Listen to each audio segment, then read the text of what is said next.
in your opinion, what constitutes an appropriate earmark request?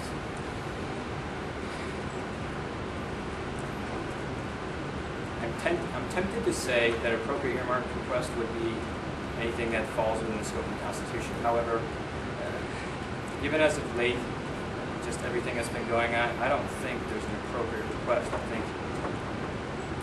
I think an earmark just winds up being a return on investment for special interest group, and it's just taxpayers' money funding that. So I don't think it's needed or should even be allowed at that point. Would you vote for a bill that was extremely unpopular with your constituents? I'm sorry, say it again. Would you vote for a bill that was very unpopular with your constituents? Yes, I would. I'm not really swayed by, I guess, pressure. I think we need to stay within the scope of the Constitution, and I think we need to stay within our moral obligations.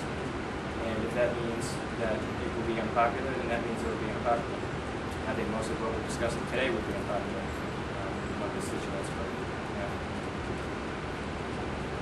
Other than the free market capitalist system, what do you believe is the source of this nation's strength? That is easily religion. That's actually something very dear to me. Probably the most important thing in my life is my relationship with God. I hold that above everything else. And that's also the cornerstone of what our country was founded upon. Our founders even said that our government cannot last except for people who are moral and religious. So, on that note, our government was built for religious people. And that's in my opinion, what is the most important. What do you believe the federal government's role is in the regulation and funding of abortion, gay marriage, and medical marijuana? What should be the government's role? I think absolutely none. Abortion, the government has no right.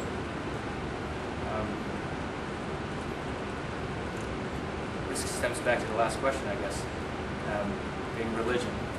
Religion says that we have a creator, and if we have a creator, that means when the creator creates something, we just don't go ahead and destroy it. And if government is set up for moral and religious people, government should stay clear away from that, and that shouldn't even be a question. Gay marriage, I personally am not for it. Like I said before, I'm a religious person, and I think God created Adam and Eve, not Adam and Steve, and that's my stance on it. And I don't think government should be getting involved in that whatsoever. And what was the last one? Medical marijuana. Medical marijuana, drugs.